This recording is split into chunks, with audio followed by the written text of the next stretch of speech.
Hello दोस्तों, स्वागत है आपका हमारे सिप्टेक सेफ्टी प्रोफेशनल चैनल में। दोस्तों, आज का जो वीडियो है बहुत ही इम्पोर्टेंट और बहुत ही खास है बिकॉज आपके लिए। आई नो आप फायर सेफ्टी ये दोनों फील्ड हमारे इस पे बहुत ही इम्पोर्टेंट होती है दोस्तों।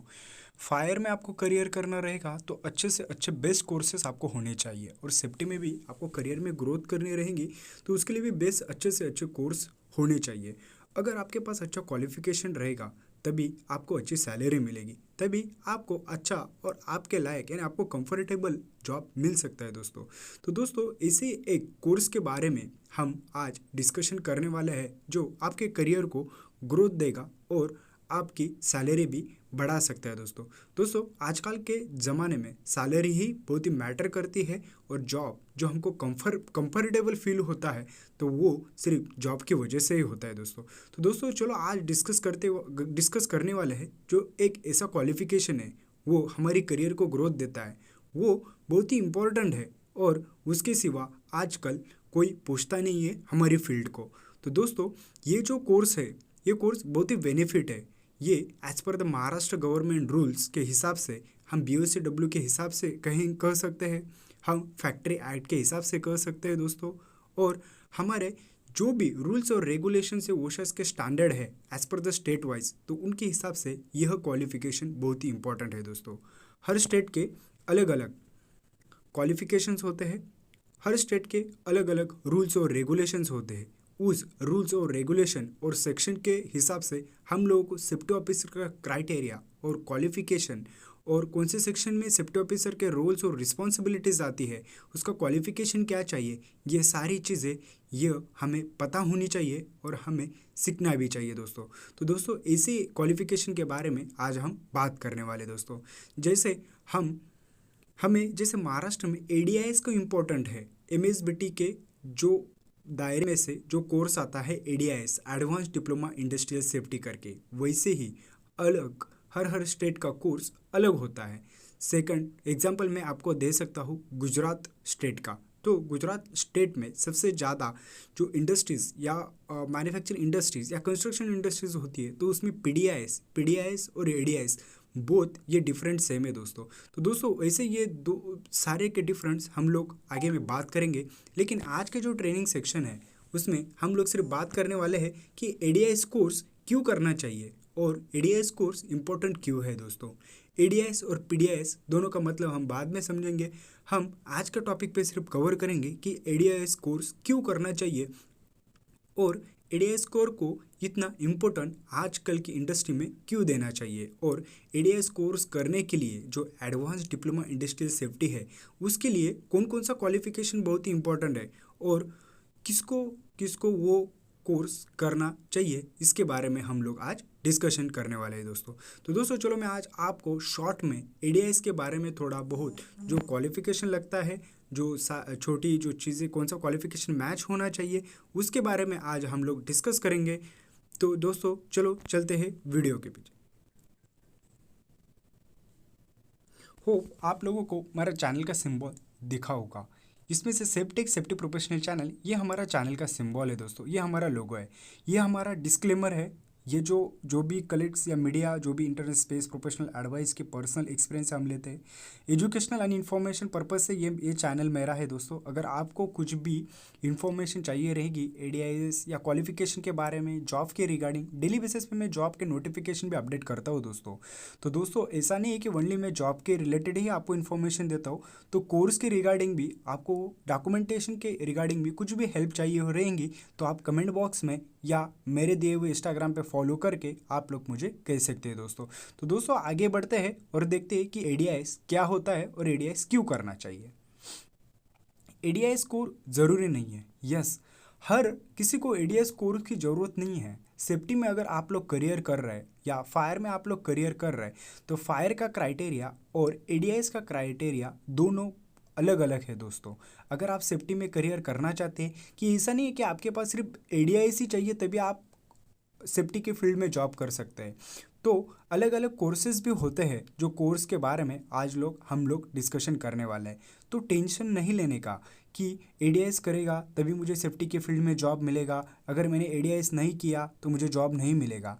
आज भी बहुत सारे ऐसे मेरे फ्रेंड्स लोग हैं जिनके पास एडीआईएस नहीं है, लेकिन अच्छी जगह पर वो जॉब की पोस्टिंग पे है। लेकिन जो हमारे रूल्स और रेगुलेशन कहते हैं, जो रूल्स और रेगुलेशन हम लोग कंपनी के क्राइटेरिया से फॉलो होता है, इसके लिए हमको एडीआईएस बहुत ही ज़रूरी होता है दोस्तों। तो दोस्तों आज लोग समझ ही गए होंगे कि एडीआईएस हर किसी को ज़रूरी नहीं है। किसको ज़रूरी है? जिसको जिसको करियर में ग्रोथ करना है, आगे बढ़ना है, उन लोगों को एडीआईएस ज़रूरी है दोस्तों। लेकिन ऐसा नहीं है कि एडीआईएस नहीं है तो आपको सेफ्टी फील्ड में जॉब नहीं मिल सकता है। सेफ्टी फील्ड में आपको जॉब मिलेगा विदाउट एडीआईएस का। अब हम सिंपल में समझते हैं कि ये एडीआईएस क्या होता है। The advance diploma in industrial safety ADIS is the recognized by the MSBT. Yes, ये MSBT Maharashtra state board technical education के फॉर्म से ये एडीआईएस किया जाता है दोस्तों।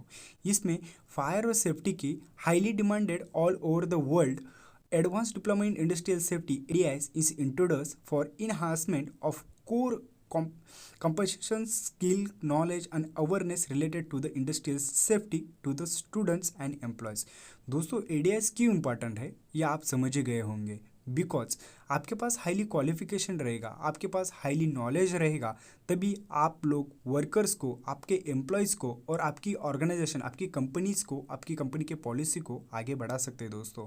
तो इसके लिए एडीआईएस करना ये बहुत ही रिकॉग्नाइज है, बहुत ही इम्पॉर्टेंट है। इसमें स्किल्स और नॉलेज की ज़रूरत है और आपकी कंपनी की ग्रोथ भी होगी, और कंपनी की ग्रोथ होगी तो खुद खुद आपकी भी ग्रोथ होगी। तो इसके लिए एडीआईएस करना बहुत ही इम्पॉर्टेंट है और एडीआईएस होना ही चाहिए, ऐसा भी कुछ मैंडेटरी नहीं है दोस्तों। तो आज समझ गए होंगे कि एडवांस डिप्लोमा इंडस्ट्रियल सेफ्टी एक रिकॉग्नाइज एमएसबीटी के थ्रू से किया जाता है। बहुत सारे इंस्टीट्यूट से ये रिकॉग्नाइज किया जाता है दोस्तों, लेकिन सबसे ज़्यादा इम्पोर्टेंट जो है हर स्टेट के यूनिवर्सिटी के हिसाब से अभी महाराष्ट्र में सबसे इम्पोर्टेंट है एमएसबीटी का, Maharashtra state board technical education के द्वारा। तो उस फर्म के द्वारा एडीआईएस ये कोर्स चलाया जाता है दोस्तों। लास्ट में देखेंगे कि क्वालिफिकेशन क्या चाहिए एडीआईएस के लिए, कि मेरे पास एमटेक है, मेरे पास बीटेक है, मेरे पास ग्रेजुएशन है, मेरे पास आर्ट्स है, मेरा बीकॉम हुआ है, मेरा साइंस हुआ है, मैं 12th हूँ। तो दोस्तों इनमें से जितने भी आपके क्राइटेरियाज हैं, फॉर एग्जांपल मेरा एमटेक हुआ है, आपका बीटेक हुआ है, मेरा ग्रेजुएशन हुआ है, किसी का बीकॉम हुआ है, किसी का साइंस हुआ है, किसी का 12th हुआ है। तो दोस्तों एमटेक के भी इस पे आपको एडीआईएस को एडमिशन मिलेगा, बीटेक पे भी एडमिशन मिलेगा। ग्रेजुएशन कौन से फॉर्म में किया है वो डिपेंड करता है। अगर आप आर्ट फैकल्टी से ग्रेजुएशन करते हैं दोस्तों तो आपको एडीआईएस को एडमिशन नहीं मिल सकता है। इसके लिए आपको अलग क्राइटेरिया के बारे में मैं आगे में बताऊंगा दोस्तों। जो आर्ट फैकल्टी के हैं तो उनको मैं आगे में बताऊंगा, एक्सप्लेन करूंगा कि कौन सा कोर्स आपको करना पड़ेगा, तभी आपको एडीआईएस को एडमिशन मिल सकता है दोस्तों। थर्ड है बीकॉम, तो उनको भी मैं बताऊंगा कि कौन सा कोर्स करना चाहिए, फिर आपको एडीआईएस को एडमिशन मिल सकता है। साइंस और 12th, तो ये सारी चीज़ें हम आज के वीडियो में डिस्कशन करने वाले हैं दोस्तों। सेकंड थिंग मैं आपको सबसे इम्पोर्टेंट चीज़ ये बताना चाहता हूँ कि इस साल से जो भी हुआ एडीआईएस का, तो वो पैटर्न के हिसाब से नेक्स्ट ईयर से यानी नेक्स्ट अगले साल से चेंज होने वाला है। जितने भी इंजीनियरिंग फैकल्टी के स्टूडेंट्स रहेंगे बस उनके लिए ही एडीआईएस की मुभा मिल सकती है। जिन्होंने बीएससी वगैरह किया है उनके लिए एडीआईएस में एडमिशन मिलना बहुत ही मुश्किल रहेगा। तो जो पैटर्न है वो अगले साल से चेंज होने वाला है, ऐसे मुझे सुनने में आया है दोस्तों। अगर आपने अभी तक एडीआईएस को एडमिशन नहीं लिया होगा तो रिक्वेस्ट करूंगा जो बीएससी के जो स्टूडेंट है, डिप्लोमा के जो स्टूडेंट है, वो एडीआईएस को एडमिशन जल्दी से जल्दी करवा लें। इधर में हम क्वालिफिकेशन का क्राइटेरिया देखेंगे, एडीआईएस कोर्स करना चाहिए या नहीं करना चाहिए। फैक्ट्री रूल के हिसाब से एडीआईएस क्यों इंपॉर्टेंट है वो भी चीज़ें हम लोग आज सीखेंगे। MTech industrial safety, BTech fire and safety, BSc fire and safety. Optional रहेगा आपके पास एमटेक, बीटेक, बीएससी सीबी, इसके बाद एडवाइजेबल रहेगा। इस रूल के हिसाब से देखेंगे तो 1982 फैक्ट्री रूल के हिसाब से, 1983 फैक्ट्री रूल के हिसाब से, यानी 1984 ये जो क्लॉज है इसके हिसाब से एमटेक, बीटेक, बीएससी इसके हिसाब से आप लोग एडीआईएस को कोर्स को एडमिशन ले सकते हैं दोस्तों। डिप्लोमा इंजीनियरिंग एंड 3 ईयर के जो स्टूडेंट है उसको भी एडमिशन मिल सकता है, ये भी एडवाइजेबल है, ये भी एक्स्ट्रा हो सकता है दोस्तों आपके लिए। तो दोस्तों आप समझ गए होंगे कि क्वालिफिकेशन कोर्स करना चाहिए या नहीं करना चाहिए, और फैक्ट्री रूल्स के हिसाब से कौन कौन से रूल्स यहाँ पर आते हैं। तो एमटेक इंडस्ट्रियल सेफ्टी ये भी बेस्ट है, बीटेक फायर और सेफ्टी भी होता है, ये भी आप कर सकते हैं, बीएससी फायर और सेफ्टी ये भी होता है, आप लोग ये कर सकते हैं, ये ऑप्शनल है आपके लिए। एमटेक, बीटेक, बीएससी ये एडवाइजेबल है, ये फैक्ट्री रूल के हिसाब से आप लोग ये क्लॉज, अगर आपके पास फैक्ट्री एक्ट का बुक रहेगा तो ये क्लॉज के हिसाब से आप लोग पढ़ सकते हैं और उसमें समझ सकते हैं कि कौन कौन से रूल्स और रेगुलेशन के हिसाब से सेफ्टी ऑफिसर या एडीआईएस का क्राइटेरिया मैच होता है। डिप्लोमा इंजीनियरिंग एंड 3 ईयर्स, अगर आपका डिप्लोमा हुआ है तो आपको भी एडीआईएस को एडमिशन मिल सकता है दोस्तों। क्वालिफिकेशन एडीआईएस स्कोर करना चाहिए या नहीं वो भी हम लोग देखते हैं। Bachelor of science, computer science, IT इनके लिए गुड अपॉर्चुनिटी है। एमएसबीटी से आप लोग एडीआईएस कर सकते हैं। जो ग्रेजुएशन है, जो आर्ट फैकल्टी के है और जो कॉमर्स फैकल्टी है, इनको थोड़ा सफ़र करना पड़ेगा दोस्तों, बिकॉज गोल्डन चांस रहता है आई नो इनके लिए एमएसबीटी के हिसाब से, लेकिन ग्रेजुएशन आप किस में कर रहे हैं वो सबसे ज़्यादा मैटर करता है।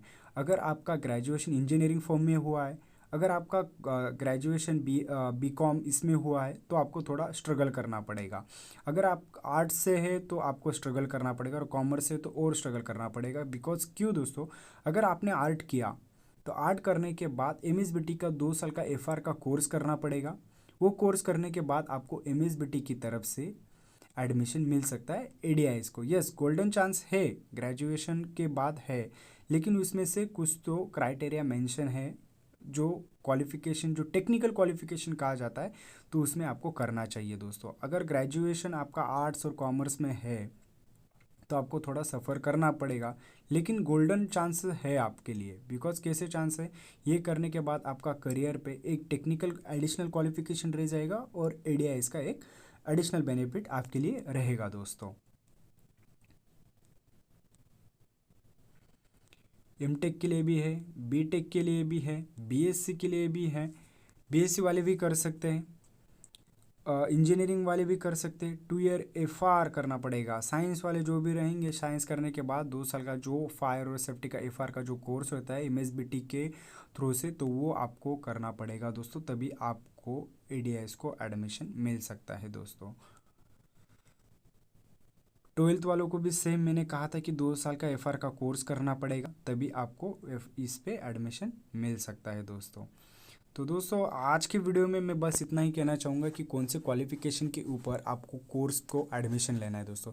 सिंपल में मैं बताऊँगा, जिसके पास टेक्निकल क्वालिफिकेशन है, जिसके पास एमटेक, बीटेक, बीएससी या आपका डिप्लोमा, अगर इंजीनियरिंग है तो आपको एडमिशन मिलेगा दोस्तों। लेकिन जिसका ग्रेजुएशन आर्ट फैकल्टी से हुआ है, कॉमर्स फैकल्टी से हुआ है, तो उनको एडमिशन लेने में दिक्कत रहेगी। तो इसके लिए आपको एमएसबीटी का 2 साल का एफआर का कोर्स करना पड़ेगा, या आईएस करके एक इंडस्ट्रियल सिक्योरिटी मैनेजमेंट का एक कोर्स आता है, वो 1 साल का, वो करने के बाद भी आपको एडीआईएस को एडमिशन मिल सकता है दोस्तों। अगर आपको कुछ डाउट है, कुछ भी कहना है दोस्तों, तो कमेंट बॉक्स में आप लोग कह सकते हैं, तो हम आपको हेल्प कर सकते हैं दोस्तों। अगर एडीआईएस के कॉलेजेस के बारे में हम बात करेंगे तो बहुत सारी अच्छी अच्छी कॉलेजेस है, तो उसका कॉन्टैक्ट नंबर कॉलेजेस के सर और प्रिंसिपल का वो डिस्क्रिप्शन में मैं डाल दूंगा, तो आप भी उनसे कांटेक्ट करके वो जानकारी ले सकते हैं दोस्तों। तो दोस्तों आज की वीडियो में बस मैं आज इतना ही कहना चाहूँगा। अगर वीडियो आपको पसंद आया होगा दोस्तों तो प्लीज़ लाइक करो, शेयर करो, सब्सक्राइब करो, और आपके दोस्त लोगों को भी बताओ ये कोर्स के बारे में, बेनिफिट के बारे में। तब तक के लिए थैंक यू सो मच दोस्तों, धन्यवाद, जय हिंद।